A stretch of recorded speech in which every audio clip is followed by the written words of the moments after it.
नमस्कार दोस्तों, स्वागत है आपका हमारे चैनल विजय रथ हिंदी एकेडमी पर।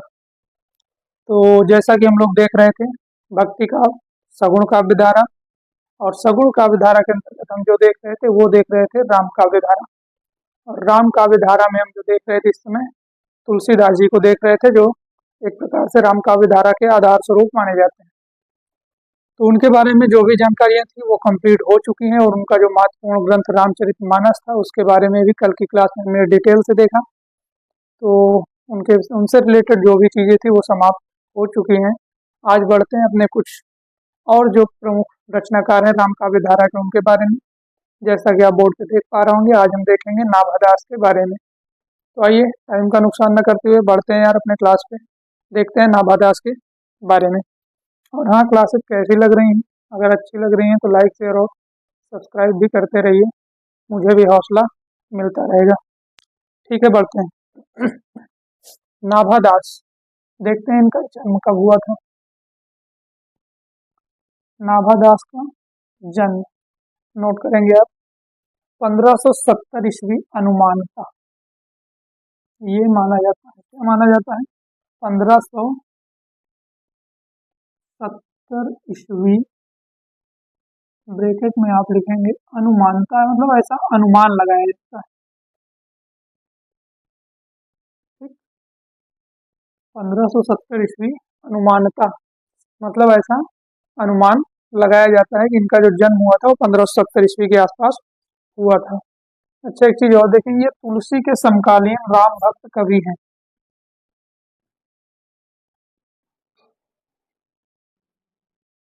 तुलसी के समकालीन, तुलसी के समकालीन राम भक्त कवि हैं। राम भक्त कवि हैं कौन? नाभादास। या आप लिखना चाहे तो लिख सकते हैं नाभादास तुलसी के समकालीन राम भक्त कवि हैं। या समझना ही है यार, आपको नोट्स ही बना रहे हो, शॉर्ट में लिखो तुलसी के समकालीन राम भक्त कवि हैं, समझ लीजिए कौन है। भाई नाभादास के बारे में पढ़ रहे हैं तो वही होंगे। अच्छा, तुलसी को कलिकाल का वाल्मीकि कहा है, किसने कहा है? ये अगर आपको याद हो कि तुलसी को कलिकाल का वाल्मीकि किसने कहा था, नाभादास ने ही कहा था। और ये जो है इन्हीं के समकालीन भी। ठीक, आगे बढ़ते हैं। गुरु कौन है इनके? नाभादास के गुरु जो है उनका नाम है अग्रदास, जिनके बारे में पहले भी हम चर्चा कर चुके हैं, जिन्हें अग्र अली के नाम से जाना जाता है। ठीक, ये कौन है इनके गुरु हैं? इनका उपनाम क्या है ये देख लेते हैं हम। नाभादास का जो उपनाम है वो है नारायण। क्या है उपनाम इनका? नारायण दास। ठीक, तुलसी के समकालीन है, गुरु अग्रदास है, इनका उपनाम नारायण दास है। अच्छा, ये जो उपनाम दिया गया है नारायण दास, ये ग्रियर्सन के अनुसार है, ये जरूर लिखेंगे आप। ग्रियर्सन के अनुसार, ग्रियर्सन के अनुसार इनका उपनाम क्या है? नारायण दास है। ठीक, एक चीज और है, ये जो ग्रियर्सन है, इन्होंने नाभादास का जो नाम नारायण दास बताया है, उपनाम इनका जो नारायण दास बताया है, बच्चन सिंह इसका खंडन करते हैं, यानी इसको मानते नहीं है। वो कहते हैं कि इनका उपनाम नारायण दास नहीं है। तो इसका खंडन किसने किया? अगर पूछ ले क्वेश्चन आपसे कि नाभादास का उपनाम ग्रियर्सन ने जो नारायण दास बताया उसका खंडन किसने किया, बच्चन सिंह इसका खंडन करते हैं। यहीं पे आप लिख लेंगे बच्चन सिंह ने इसका खंडन किया है, या बच्चन सिंह इसका खंडन करते हैं। बच्चन सिंह इसका क्या करते हैं? बच्चन सिंह खंडन करते हैं।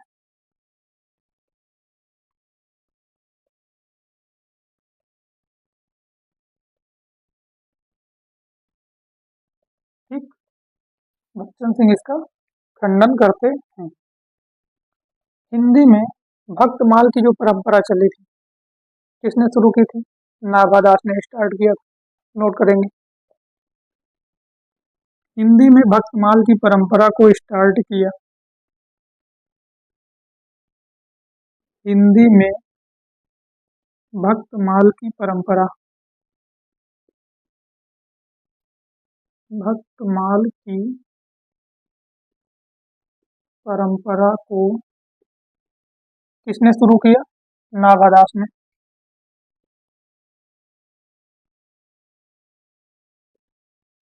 शुरू किया या भक्तमाल की परंपरा का प्रवर्तन किया, जो भी आप लिखें। ठीक, तो ये था। अब बात आई भक्तमाल की। भक्तमाल क्या है? नाभादास का एक ग्रंथ था जिसका नाम क्या था? भक्तमाल। तो भक्तमाल की परंपरा को स्टार्ट किसने किया? नाभादास। तो यहीं पे देख लेते हैं हम भक्तमाल के बारे में। अब जब चर्चा हो ही गई है तो पहले भक्तमाल शब्द को क्लियर कर लेते हैं। तो भक्तमाल नामक इन्होंने जो ग्रंथ लिखा था उसके बारे में देख लेते हैं। भक्तमाल, ठीक, ये इन्हीं की एक रचना है। रचना काल क्या है इसका?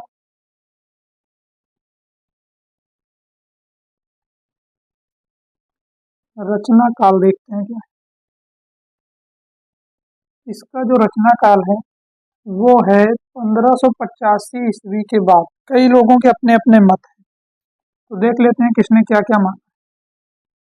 1585 ईस्वी के बाद माना, के बाद माना, किसने माना 1585 ईस्वी के बाद? इसे मानते हैं शुक्ल जी।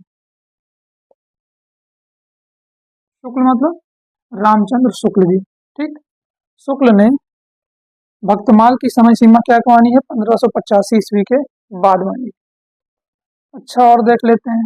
ये हो गया नंबर एक। नंबर दो, इसकी समय सीमा 1629 ईस्वी के आसपास माना है। 1629 ईस्वी के आसपास इसका, इसी का रचना काल जो देख रहे हैं इसके आसपास माना। ये किसने माना? 1629 ईस्वी के आसपास। ये मानते हैं बच्चन सिंह। कौन मानता है? बच्चन सिंह। इन्होंने क्या माना है कि भक्तमाल की जो रचना की गई वो 1629 ईस्वी के आसपास की गई। यही दो चीजें हैं इसमें, यही दो मत देखने को मिलते हैं। अच्छा, भक्तमाल में जो है टोटल कितने भक्तों का जीवन चरित्र का वर्णन किया गया? तो टोटल 200 भक्तों का है। कितने भक्तों का? 200। नोट करते हैं। इसमें 200 भक्तों का जीवन चरित्र वर्णित है। इसमें 200 भक्तों का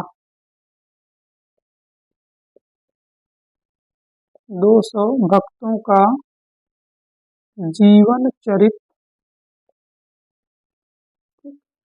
अच्छा, यहीं पे ये भी लिख देते हैं कि कितने छप्पयों में इसका वर्णन किया गया है। तो टोटल 316 छप्पे थे।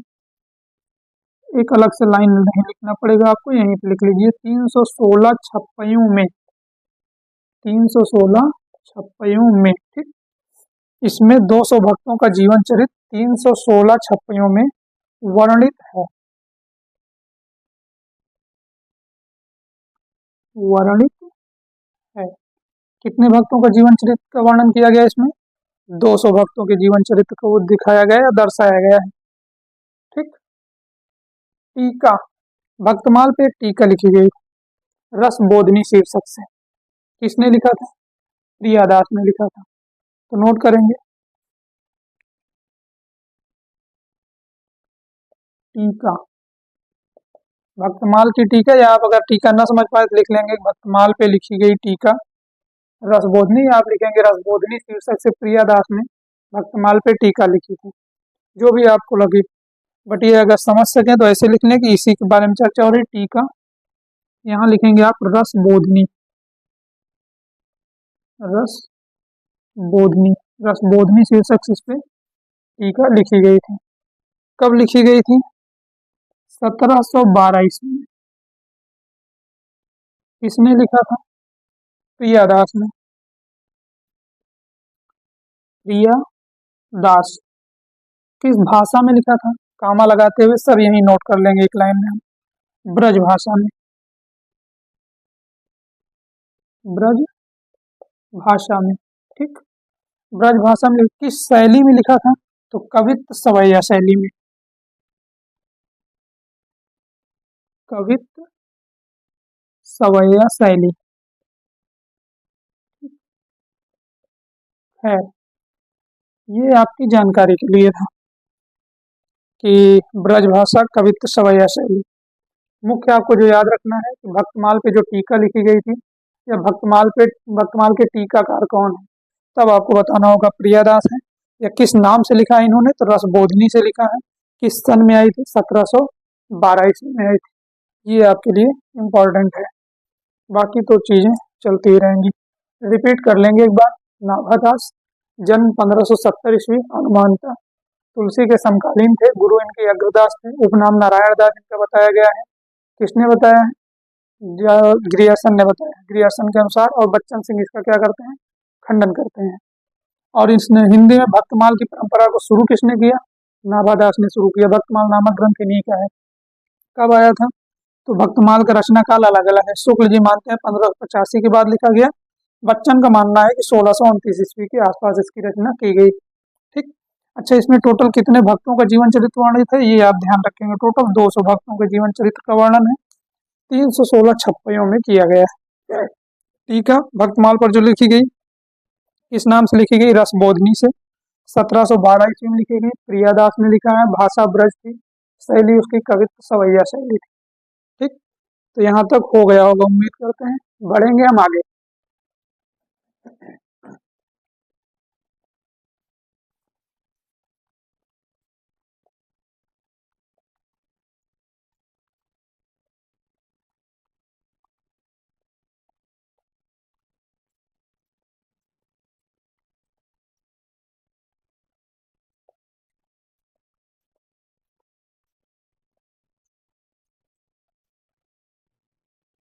आगे देखेंगे, रामचरित संबंधी अष्टयाम की रचना की नाभादास ने। क्या लिखा था? एक ग्रंथ तो इनका भक्तमाल हमने देख लिया।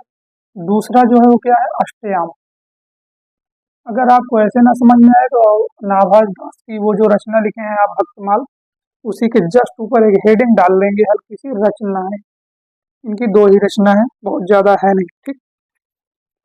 तो देख लेते हैं। अष्टयाम भी इनकी रचना है। डाल ही लीजिए यार हेडिंग, नहीं आप लोग बाद में भूल जाएंगे, है ना। रचना अष्टयाम। अष्टयाम जो है ये रामचरित संबंधी रचना है। देख लेंगे अष्टयाम के बारे में। पहला क्या है? रामचरित संबंधी रचना। रामचरित संबंधी रचना। रामचरित संबंधी रचना है। ठीक। अग्रदास के अष्टयाम या रामाष्टयाम से प्रभावित है। अग्रदास कौन थे? इनके गुरु थे। अभी अभी हमने चर्चा की। तो उनकी भी एक रचना थी अष्टयाम के थे, जो है रामाष्टयाम नाम से। उसी से यह प्रभावित है, तो नोट करेंगे। अग्रदास के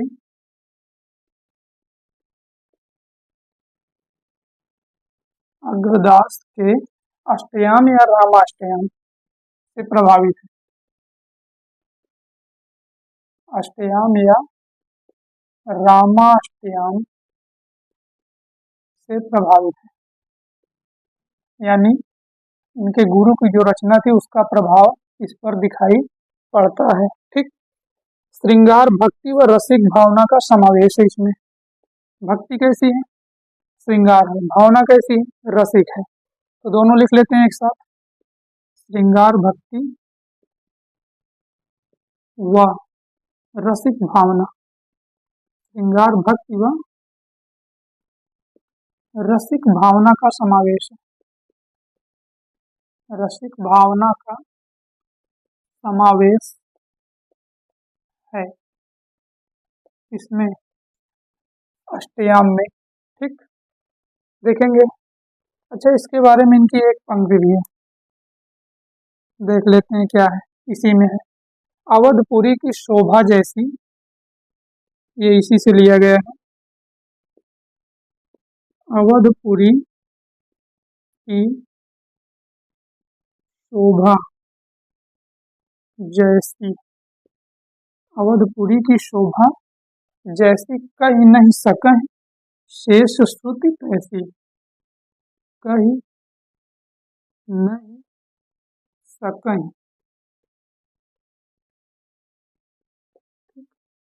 कही नहीं सकह, शेष श्रुति तैसी।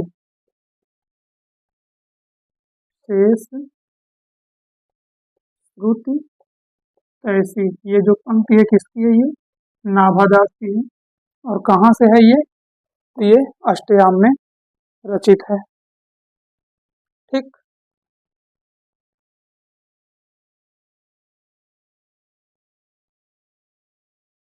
तो ये था अष्टयाम के बारे में। रामचरित संबंधी रचना है। अग्रदास के अष्टयाम रामाष्टयाम से प्रभावित है। भक्ति कैसी है? श्रृंगार है। किस भावना का समावेश है? रसिक भावना का। श्रृंगार भक्ति है और रसिक भावना का समावेश है। इसकी एक पंक्ति है, अवधपुरी की शोभा जैसी कही नहीं सकें, शेष श्रुति तैसी। ठीक, तो ये था अष्टयाम। अब हम देखते हैं आगे। उम्मीद करते हैं आपने नोट कर लिया होगा।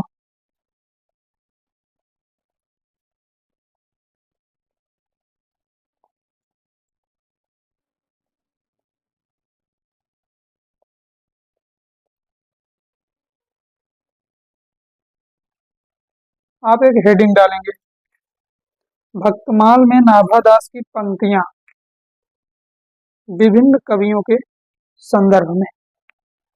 हेडिंग क्या है आपकी? भक्तमाल में, जो हम पीछे चर्चा कर चुके हैं इनके ग्रंथ के बारे में। भक्तमाल में नाभादास की पंक्तियां विभिन्न कवियों के संदर्भ में। नाभादास की पंक्तियां विभिन्न कवियों के संदर्भ में। थोड़ा सा लंबा है ये हेडिंग, बट ये है कि ठीक है, विभिन्न कवियों के संदर्भ में। देखते हैं कि जो विभिन्न कवियों के संदर्भ में इन्होंने क्या कहा है। ये ठीक, भक्तमाल में नाभादास की पंक्तियां विभिन्न कवियों के संदर्भ में। नंबर 1, कौन सी पंक्ति है? कबीर कान राखी नहीं। नोट करेंगे आप, क्या है? कबीर कान राखी नहीं। कबीर कान राखी नहीं, वर्णाश्रम षटदर्शिनी। वर्णाश्रम षटदर्शिनी। लेकिन वो जो लिखा था वो लिखा था इस प्रकार से, तो जैसा लिखा है वैसे ही आपको लिखवा दे रहे हैं। षटदर्शनी वो इसी भाषा में था, है ना। तो ये जो पंक्ति है ये है कबीर के संदर्भ में। किसने कहा है? आप ऊपर देख रहे हैं, नाभादास ने स्वयं कहा है। किस ग्रंथ में कहा है? भक्तमाल में कहा है। कबीर के संदर्भ में क्या कह रहे हैं भक्तमाल में? कबीर कान राखी नहीं, वर्णाश्रम षटदर्शिनी। मीराबाई के संदर्भ में देख लेते हैं। नंबर 2 जो पंक्ति है क्या है वो? निरअंकुश अति निडर। लिखेंगे आप, निरअंकुश, निरंकुश अति निडर, अति निडर, निरंकुश अति निडर, रसिक जस रसना गायो। रसिक जस रसना गायो, रसना गायो। ठीक, ये जो पंक्ति है किसके संदर्भ में है? मीराबाई के संदर्भ में। ठीक, मीराबाई के संदर्भ में। ठीक, अगली पंक्ति हम देखते हैं। त्रेता काव्य निबंध करी। ये थोड़ा सा लंबा है बट ये कि ठीक है यार। त्रेता काव्य निबंध करी, त्रेता काव्य निबंध करी, सतकोटि रसायन। ये पंक्ति एक बार पूछी जा चुकी है, इसीलिए इसे ऐड करना जरूरी था। और प्लस ये जो आपकी श्रृंखला चल रही थी उसके हिसाब से, तो भाई ऐड करना ही करना था। त्रेता काव्य निबंध करी सतकोटि रसायन, इक अक्षर उच्चरय, क्या है, इक अक्षर उच्चरय, इक अक्षर उच्चरय, ब्रह्म इत्यादि परायण, क्या है, ब्रह्म, ब्रह्म हत्यादि है, क्या है, ब्रह्म हत्यादि, ब्रह्म हत्यादि परायण। ठीक, आगे देखेंगे, अप भक्तन सुख दैन, अगली लाइन है, अब भक्तन सुख दैन, अब भक्तन सुख दैन बहुरी लीला विस्तारी, बहुरी लीला विस्तारी, अब भक्तन सुख दैन बहुरी लीला विस्तारी, राम चरण रस मत, अगली लाइन क्या है, राम चरण रस मत, राम चरण रस मत रहत अहनिस व्रतधारी, मत रहत अहनिस व्रतधारी, अहनिस व्रतधारी। ठीक, टोटल 6 लाइन है यार इसमें। लास्ट की 2 लाइन देखते हैं कौन सी है। जो लाइन पूछी गई थी वो सबसे लास्ट वाली थी, संसार अपार के पार को, क्या है, संसार अपार के पार को, संसार अपार के पार को सुगम रूप नौका लियो, सुगम रूप नौका लियो, नौका लियो, कल कुटिल जीव निस्तार हित, लास्ट लाइन है, कल कुटिल जीव निस्तार हित, निस्तार हित, कल कुटिल जीव निस्तार हित, वाल्मीकि तुलसी भयो, वाल्मीकि तुलसी भयो, यही जो लास्ट लाइन है ये पूछी गई थी कि ये किसके संदर्भ में किसने कही थी, तो ये जो है तुलसी के संदर्भ में, रामचरितमानस के जो रचनाकार हैं उन्हीं, है ना, तुलसीदास या तुलसी के संदर्भ में, तुलसी के संदर्भ में। ठीक, तो आप नोट करेंगे, तब तक हम थोड़ा सा आपका 10 सेकंड टाइम लेंगे क्योंकि इंक इस समय खत्म हो चुकी है।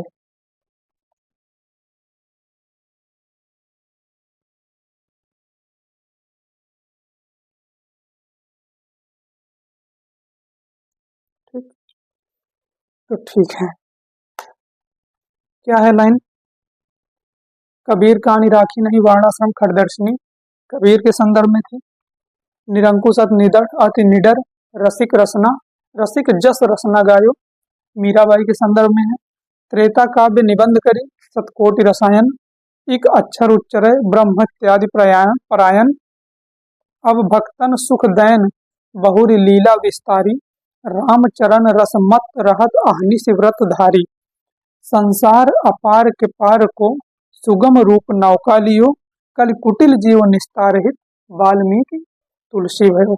ये किसके संदर्भ में है, तुलसी के संदर्भ में है। उम्मीद करता हूँ आप इसको नोट कर लिए होंगे। बढ़ेंगे आगे, 2 लोगों के बारे में इन्होंने और बोला है भी। ठीक, तो वो लाइन भी देख लेते हैं और उसके बाद करते हैं हम नाभादास को समाप्त।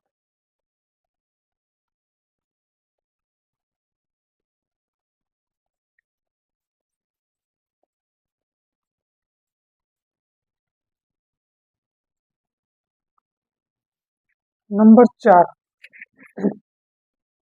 क्या है, उक्ति चोज अनुप्रास वरण, ये 4 लाइन है, इसे आप नोट करेंगे क्या, उक्ति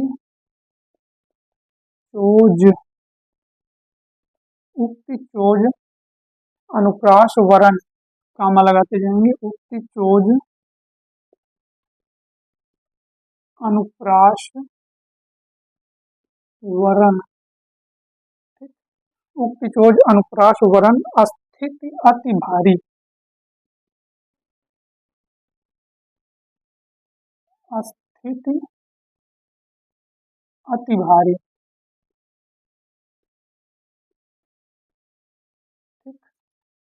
स्थिति अति भारी, वचन प्रीति निर्वाह, अगली लाइन है, वचन कामा प्रीति निर्वाह, वचन प्रीति निर्वाह, प्रीति निर्वाह दोनों एक में रहेगा, वचन प्रीति निर्वाह अर्थ अद्भुत तुकधारी,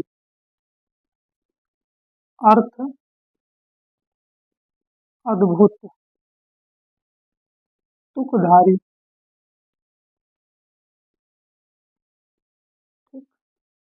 आगे बढ़ेंगे हम, विमल बुद्धि गुण और को, तीसरी लाइन है हमारी, विमल बुद्धि, विमल बुद्धि, ठीक, विमल बुद्धि गुण और को, गुण और को, विमल बुद्धि गुण और को, जो वह गुण स्वननि धरै, जो वह गुण स्वननि धरै, स्वननि धरै, अगली लाइन देखेंगे हम, सूर कवित सुनि, सूर कवित सुनि, सूर कवित सुनि, कौन कवि जो नहीं सिर चालन करे, सूर कवित सुनि, कौन कवि जो नहीं सिर चालन करे, जो नहीं सिर चालन करे, ये जो पंक्ति है ये सूरदास के बारे में, किसके संदर्भ में है, सूरदास के संदर्भ में,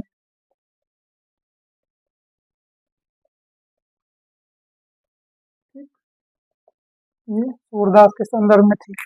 एक लास्ट है नंबर 5, देखेंगे हम, लीला पद रस रीति ग्रंथ, क्या है लाइन, ये भी 4 लाइन है, लीला पद रस रीति ग्रंथ, लीला पद रस रीति ग्रंथ, रचना में नागर, रचना में नागर, खैर ये सारी चीजें बहुत आसान है, कोई बहुत सोचने वाली बात नहीं है, जैसे इसमें सूर मिल रहा है, तुलसी वाले में तुलसी आपको मिला ही था, ठीक, मीराबाई के बारे में आप जान ही रहे हैं, कबीर वाले में कबीर मिला ही था, बट इतना पता होना चाहिए कि ये किसने लिखा, किसने इनके संदर्भ में, तो नाभादास ने लिखा है, भक्तमाल में किसने लिखा है, भक्तमाल नामक ग्रंथ में, लीला पद रस रीति ग्रंथ रचना में नागर, सरस उक्ति युक्त युक्ति, अगली लाइन है, सरस उक्ति, सरस उक्ति युक्त युक्ति, भक्ति रह गान उजागर, भक्ति रह गान उजागर, ठीक, अगली लाइन देखेंगे क्या है, चंद्रहास अग्रज सुहृद, क्या है, चंद्रहास अग्रज सुहृद, सुहृद डैश है बीच में, सुहृद, चंद्रहास अग्रज सुहृद, परम प्रेम पथ में पगे, परम प्रेम, परम प्रेम पथ, प्रेम पथ में पगे, लास्ट लाइन देखेंगे आप, नंददास आनंद निधि, नंददास आनंद निधि, आनंद निधि, नंददास आनंद निधि रसिक सुप्रभु, रसिक सुप्रभु, रसिक सुप्रभु हित रंग मगे, हित रंग मगे। ये थी पूरी लाइन, नंददास के संदर्भ में है, नंददास के संदर्भ में। ठीक, तो यही इतनी थी और यही थे हमारे नाभादास। एक बार रिपीट कर देते हैं। उक्ति चोज अनुप्रास वरन स्थित अति भारी, वचन प्रीत निर्वाह अर्थ अद्भुत, तुकधारी विमल बुद्धि गुण और को, जो वह गुण स्व न निधरे, सूर कवित सुनि कौन कवि, जो नहीं सिर चालन करे। किसके संदर्भ में? सूरदास के संदर्भ में। पांचवा देखेंगे हम, लीला पद रस रीति ग्रंथ रचना में नागर, सरस उक्ति युत युक्ति भक्ति रह गान उजागर, चंद्रहास अग्रज सुहृद परम प्रेम पथ में पगे, नंददास आनंद निधि रसिक सुप्रभ हित रंग मगे। किसके संदर्भ में है ये? तो नंददास के संदर्भ में है। ठीक, तो ये था नाभादास के बारे में। तो आगे हम देखेंगे किसको? केशवदास को। तो केशवदास की जो परिचय है इनसे रिलेटेड वो हम देखते हैं क्या है।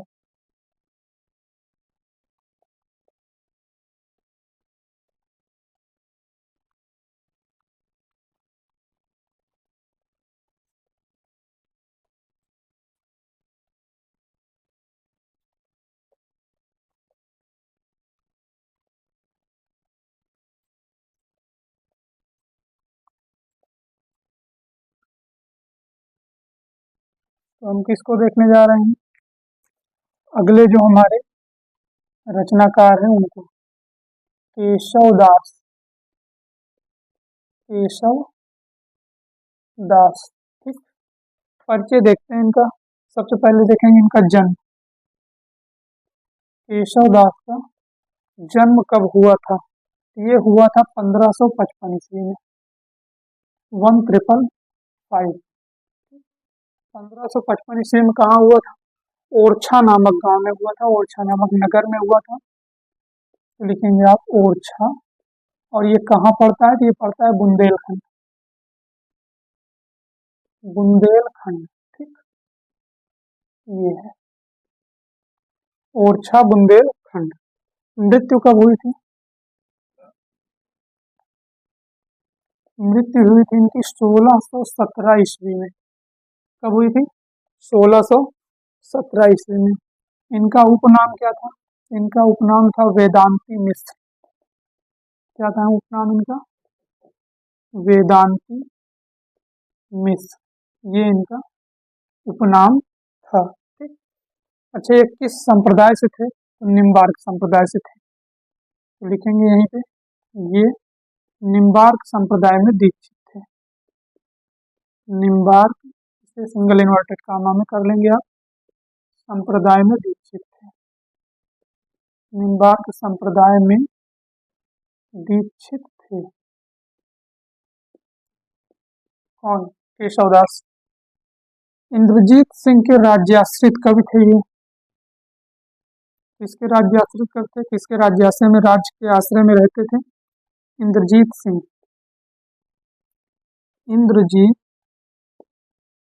सिंह के राज्याश्रित कवि थे, यानी इन्हीं के राज्य में ये आश्रय लेके रहते थे। राज्याश्रित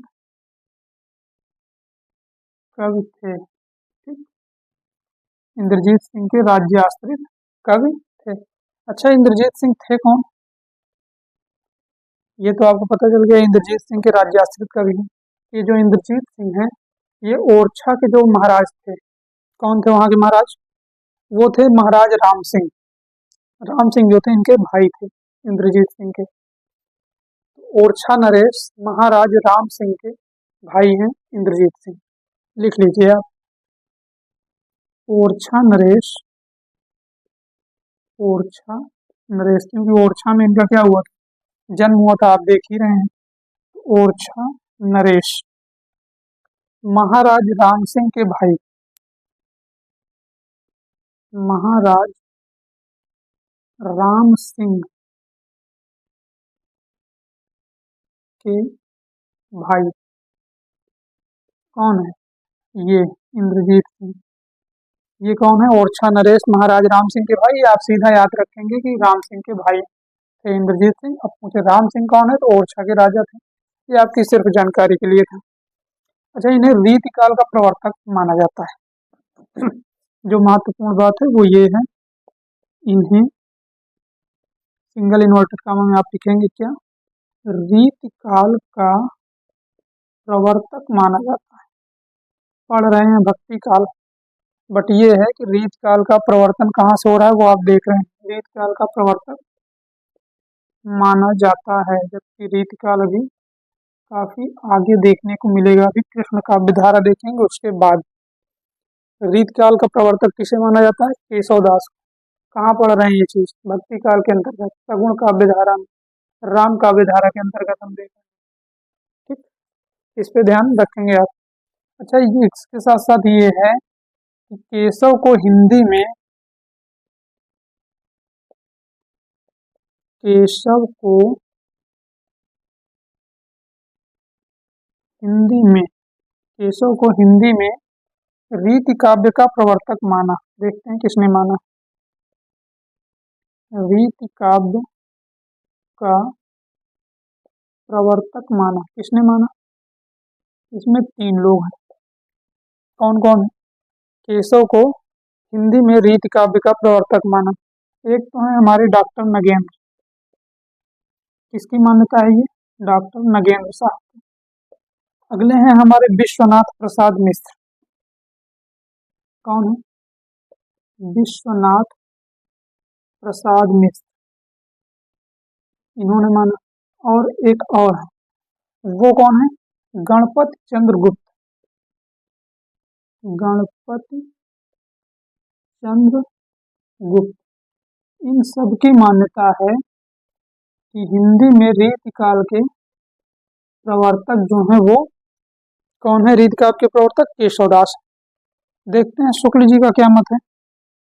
शुक्ल जी कहते हैं केशव अलंकारवादी है। लिखेंगे आप, केशव को अलंकारवादी माना। केशव को अलंकारवादी माना, अलंकारवादी माना। किसने माना? शुक्ल जी। शुक्ल जी मतलब रामचंद्र शुक्ल। ठीक, आगे चल के ये आलोचना भी करते हैं और कहते हैं, क्या कहते हैं कि केशव को कब हृदय नहीं मिला था। ठीक, उनमें वह सहृदयता और भावुकता नहीं थी जो एक कवि में होना चाहिए। बस ये है कि ये संस्कृत से, अपनी संस्कृत साहित्य से सामग्री लेकर सिर्फ अपने पांडित्य और कवित्व का धाक जमाना चाहते थे। तो ये हम कोटेशन देंगे आपको अभी आगे लास्ट में, जब वहां हम पहुंचेंगे। ठीक, अभी के लिए इतना ही देखिए आप, क्योंकि ये चीजें यहाँ चल रही थी। केशव की हिंदी में रीत काव्य के प्रवर्तक किसने माना? इन्होंने माना। तो हमने सोचा ये भी यहीं पे दे देते हैं, दोनों साथ में रहेगा, याद करने में आपको आसानी होगी, है ना। जब आप ये पढ़ेंगे कि रीत काव्य का हिंदी में प्रवर्तक किसने माना, इन्होंने माना, फिर यहीं पे आप पढ़ लेंगे अलंकारवादी किसने माना, शुक्ल जी ने माना। और रीत काल का जो प्रवर्तक स्वीकार किया जाता है वो सर्वमान्य है। ठीक, आगे बढ़ेंगे। ये भामा, दंडी और उद्भट के अनुयायी थे। ये किसके अनुयायी थे? भामा, दंडी और उद्भट के अनुयायी थे। और उद्भट के अनुयायी थे, के अनुयायी थे। कौन? केशवदास। इंपॉर्टेंट है, किसके अनुयायी हैं? भामा के, दंडी के और उद्भट के। ध्यान दे रहे हैं आप? शुक्ल जी इनको क्या कह रहे हैं? अलंकारवादी आचार्य कह रहे हैं। ठीक, भामा, दंडी, उद्भट पाश्चात्य काव्य शास्त्र में आप जाएंगे, उधर जब देखेंगे तो अलंकार आदि की जब चर्चा होगी तो वहाँ इन सब के बारे में हम डिटेल से देखेंगे ना। जब भारतीय काव्य शास्त्र, पाश्चात्य काव्य शास्त्र, जब हम काव्य शास्त्र देखेंगे तब। तो अभी के लिए इतना जानिए। भामा, दंडी और उद्भट के अनुयायी थे कौन? केशव दास। ठीक। अच्छा, इनकी एक पंक्ति है, एक बार रिपीट कर लेते हैं। 1555 ईस्वी ओरछा बुंदेलखंड में इनका जन्म हुआ था। 1617 मृत्यु होती है। वेदांती मिश्र इनका उपनाम है। निम्बार्क संप्रदाय में दीक्षित थे। इंद्रजीत सिंह के राज्याश्रित कवि थे। रीतकाल का प्रवर्तक माना जाता है इनको। हिंदी में रीतकाल का प्रवर्तक 3 लोगों ने स्वीकार किया। नगेंद्र है, गणपत चंद्रगुप्त है, विश्वनाथ प्रसाद मिश्र हैं। अलंकारवादी शुक्ल जी मानते हैं। और भामा, दंडी और उद्भट के क्या थे? ये अनुयायी थे। पंक्ति इनकी हम यहीं पे देख लेते हैं। केशवदास की पंक्ति क्या है इनकी? जदपि सुजाति सुलक्षणी, जदपि सुजाति सुलक्षणी, यद्यपि सुजाति सुलक्षणी, सुबरन सरस सुवृत। क्या है? सुबरन सरस सुवृत, सुबरन सरस सुवृत। अगली लाइन क्या है इनकी? भूषण बिनु न विराजई, भूषण बिनु न विराजई, भूषण बिनु न विराजई, कविता वनिता मित। क्या है? कविता वनिता मित, कविता वनिता मित। ये जो पंक्ति है इसके रचनाकार केशवदास स्वयं है। ठीक। तो ये था केशवदास का सामान्य परिचय। अब रही बात इनकी रचनाओं की, तो जो क्रमानुसार रचनाएं हैं वो, और रचनाओं के बारे में जो महत्वपूर्ण बिंदु है वो हम देखेंगे अगली वीडियो में। तब तक के लिए हम लेंगे आपसे विदा। मिलते हैं कल केशवदास के साथ, इनकी अन्य जानकारियों के साथ जो महत्वपूर्ण जानकारियां हैं। ठीक है, धन्यवाद।